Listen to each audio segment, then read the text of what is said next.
I watched this, and the thing that it made me think of, and this is weird coming from Brian Alvarez or anybody else that loved the ROH style. Do you remember the 3 matches that Punk had with Samoa Joe? Mm-hmm.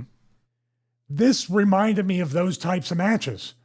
And dare I say it, if they had more time, they would have had better gears to slowly build to that. But let's think about it. The match is a gloss over, and it sucks. Guess who else was a gloss over? Gunther. Again. So if you're gonna protest the match, you should protest the fact that Gunther was glossed over, probably for good reason, because he needs to have some sort of nose surgery or facial surgery. So it was kind of already in that Punk was going to go over.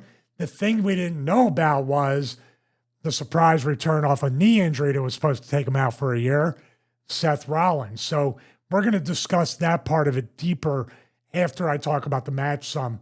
But I thought it was a really good match. I thought it was a good match. It showcased the fact, and this is where Brian might be a little bit right. I think Punk overestimated the you know what be cool or different thing, and he didn't factor his age or the fact he doesn't really wrestle as full of a schedule. And when Gunther starts chopping you, the real part of those chops, it starts knocking the wind out of you. You get blown up a lot quicker. And I think Punk wasn't really ready for upside down chops, trio woe chops, chops to the kneecap, these different weird kind of chops that are just like the owie, owie, owie type things. And I think they wore Punk down a lot quicker than a standard wrestling match with standard chops. Did you feel that? I felt like after that trio woe, man, he was gassed. The thing here is that if you wrestle a physical match, guess what you're supposed to be? Worn down, gassed, winded, blown up, slower. You're trying, that's where the people are like, oh my God, we're on the deep end of this match. Let's get behind Punk because he's tired. Let's give him energy. That ladder match and the other ones, one gear all the way across. Stunt show. So yeah, it's going to stand out as slow, but guess what? Wrestling a match in a stadium is supposed to be tiring. That's why on the previous thing, when we talked about Jelly Roll, that's fine. Look blown up, look winded, look down, look like you're well beyond what you're capable of doing, because this is not your sport. Yeah, there were a couple of power bombs that he didn't take very well just because he was tired. I get that. And it hurt even more, dude. Yeah. The whiplash kind of rolling power bomb where you're kind of rolling into the mat, not a flat power bomb. Yeah, when did it become such a sin to act like you're tired, if you're tired, or even if you're not tired? Because this isn't meant to be a tiring, grueling sport. And it seems like this is probably more AEW than WWE, but it's pretty much across the board nowadays. Even in an hour match, you know, you'll pretend to be tired, and then you'll just go straight into the next thing and, you know, do a whole sequence of spots. Like, and I'll say it's Will Ospreay and MJF last year. That stood out to me so much because it was a 55-minute match, whatever it was. Then the last 2 minutes, they weren't even breathing hard. They were, and then they weren't again because they had to do like a minute sequence, and it stood out so much to me. And I like it when people are human and wrestling. Well, I wouldn't even blame AEW. You know where this origin comes from? Indies? Shawn Michaels. Raven had always said he never liked Shawn Michaels' work at that point when it started to do that because he looked just as fresh during the end of the match that he did in the beginning. So how can you get behind it? Obviously he sold, but then what would he do? Kip up and fire up and go right back into from zero to hero. So that's the real origin of where that went. Then you had the ROH stuff and the fight forever, fighting spirit, no selling it in the center of the ring. Yeah, and then we saw it in AEW All In. Dude, there was a sequence in there that are longer than some of my matches, especially with the Marine trailer. That tag match with the Bucks, Ospreay, and Swerve, where they all started super kicking and hitting and doing that. It was like just 40 to 50 moves in like 2 minutes. Remember that? Mm-hmm. And then they all were down. And then they all got back up and they started moving at 100 miles an hour again. I've got to say this. Wade Barrett plugged WWE Unreal during the match. It's like, if you watch WWE Unreal, you'll see CM Punk just before one of his other matches, and I can't remember if it was nerves or anxiety or tiredness or whatever it was he was pointing out, but it's like, yes. Well done for reminding us it's fake for the 20th time during the match. But anyway, the finish was Gunther. He ends up, CM Punk gets the upper hand, goes under the announce table, and he reappears covered in, it was fake blood, by the way, and from a broken nose, so apparently it's coming from his nose, but in real life he's got a nose injury that he's going to be going off for some surgery. One, I thought was a clever way to write him off television in the short term, but also, this is the first time in so many years where blood directly led to the finish. It's like, how refreshing is that? That there was a cause and effect. Yeah, and at the same time, you're wondering, well, if he's bloody, he should have more energy after that, but he didn't. So in this day and age, the blood was like, I see my own blood. Now I can make a 5-minute comeback on you, you know? But it was really, really done well. I was happy to see Punk win, but deep down I knew, like I said, didn't I say Punk go over? Then Seth eventually cashes in on Punk. They continue it. I didn't think it would happen the same night, but we're in a direction where, like, think about it. We have Punk and Seth Rollins now with, what, since Survivor Series 2023 is when they started their kind of rivalry. So we're going on 2 years. That's awesome. That's what we want to see more of. These guys can't stop hating each other. I like that. Why can't you have more angles that last 18 months to 2 years and they stay interesting and they dip in and out of, fighting each other? I like that. So, a few weeks ago, this was at Saturday night's main event. Seth Rollins, turns out, was not hurt at all. We did a video. Now, we were really on the fence at the time about this, whether the knee injury was real or not. And I think there was almost like a bit of happenstance, a bit of luck that led, that Seth Rollins got, is that it was a 2-move sequence. The first one, he sort of jumps over the ropes and does like a senton kind of thing. Rolls up, and then when he gets up, his knee looks like it buckles. And from that, he goes to the Cape Brada, the backflip, and then lands on his feet, the line salt. And then I remember at the time saying, when he jumped on his legs, and to land on his feet, and then he jumps up and holds one knee, I remember saying to you at the time, on the video, I went, that looks a bit selly. Do you know what I mean? It looks like a bit over selly kind of thing, which is sort of at the beginning why I thought it wasn't real. But then because of the roll through, we sort of concluded, well, it probably is real because his knee sort of buckled really far over. Or, he didn't sort of stand up, and I doubt that was his intention.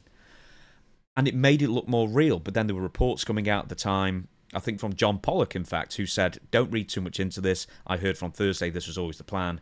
And over the weeks, I think it became, I don't know if it became more obvious, but they weren't doing the kind of things for someone who was injured. They weren't showing any surgery videos or giving a timeline of events or what the injury truly was. It just said a vague, he'll be out for an extended period of time. And then I think fans more and more were guessing that Seth was going to cash in tonight. Saturday night, as we record this. Excuse me. Well, got me, brother. How's that? Got me, brother. So I don't know what to say. I appreciate the fact that if they did plan that far ahead. Good on you. Just like the Seth CM Punk stuff, you're thinking about the long game and all of this. I like that. I like that a lot. The point I made to you while we were messaging is this going to present now, anytime anyone really gets hurt, the boy who cried wolf scenario? Are the fans not going to care about anybody being hurt? Because Seth is just, might be fake. Why should I care? Is it going to be apathy? That's my real question. How do you handle with other supposed real injuries? Because they made that as real as they could make it. With LA Knight looking around, pinning him, leaving the ring, leaving him with Paul, and then bringing him to the back and all that stuff. And obviously they didn't follow up with MRIs or surgeries or anything like that. For all we know, he could be hurt, but it wasn't as severe as they let on. Could be a little bit. The truth could be somewhere in the middle. But do you see my point? When you go into this part, everybody saying he's hurt. I don't know if they threw the X up or anything. That could be a little deep dive right there to see if they threw the X up.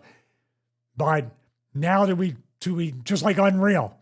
Okay, everything's fake. Okay, he's hurt. I don't care. He'll be back. Whatever. You desensitize the fans to really sympathize and have sympathy for somebody that could be hurt.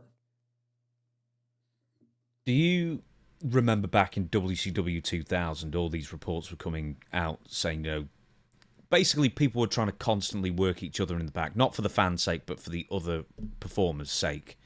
For whatever reason they were doing, and, it manifested itself most famously at the, is it Bash at the Beach or Great American Bash? Whatever it was, the Vince Russo thing with... Bash at the Beach 2000. Yeah, but the origin, it was Kevin Sullivan and Brian Pillman. Yeah. They worked the boys. That was well before this. I mean, I know it sows distrust to a point, but also, does it make more sense in 2025 when, more people than ever have social media and the internet and are looking up this kind of thing, whereas back in 2000, maybe 10% of the people were checking up on wrestling news on the internet of the total audience. But in 2025, does it behoove a Seth Rollins to turn up at the WWE Evolution pay-per-view on crutches, to sort of further perpetuate that this is a real injury? It's hard to even guess. I'm trying to figure out a way where the Unreal show is probably the gateway to saying we're going to expose the entire business. And therefore, are you going to have Seth Rollins now as part of some future episode in the back talking to Triple H, or they're in the writer's room and they're saying, we need to fool the people to think that Seth is really hurt when he's not really hurt. Now, where are we at now, James? You see what I mean? You give away all this stuff and you're saying, well, don't bother. Wrestling, this is where people in the comments and everything, they have a point. And this is where it's tough to figure it out, because it is really no man's land that they've dipped their toe in and out of over the decades. But now it feels like they're fully going into, hey, we're just like the Superman movie, and you'll see the actors behind the screen. You'll see Superman and Lex Luthor laughing and hugging and saying, look at my new suit in front of the green screen. Is that where we're at? And where are we going to be after you fully pull the curtain back? Now, if you're going to do that, you might as well make it part of the show, the actual show, and not tell us 2 months later, oh, by the way, everything you saw was fake, and we're going to show you how the donuts are made. Do you think ultimately, if you're going to do an injury angle, you should make it more obvious it's an injury angle? I think in their mind, they're trying to outsmart the fans and themselves. In other words, they're trying too hard to invent a new category of how to sell an injury angle and how to swerve the fans.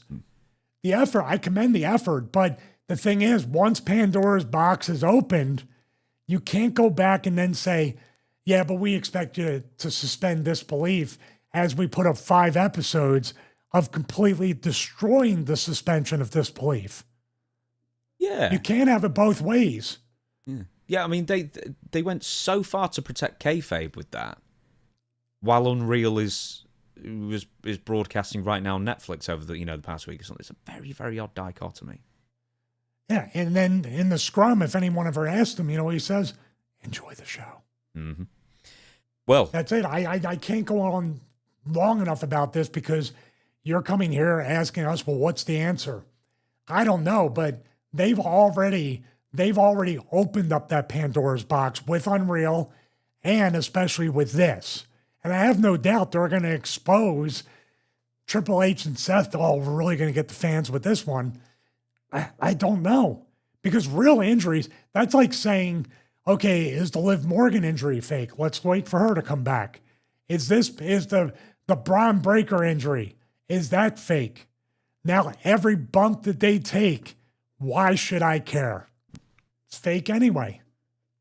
What do you think of night one, then? I know you don't like giving ratings. That's why I've not asked you for the match ratings this time. Yeah, please don't. I hated that. So no, that's I fine. hated that beyond anything else. So night one, good show. I'm a little edgy right now. You don't want to. Yeah. So what do you think of night one in general, then? Good, bad, or indifferent?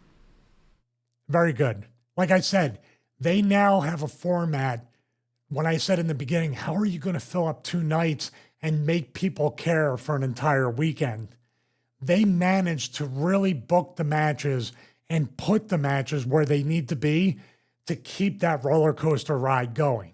So I commend them on that. I would give both nights, as far as format, matches, and moments, I would give them both an A. I'll use the Dean Douglas, the guy I stole the show from. I'll give a grade instead of that.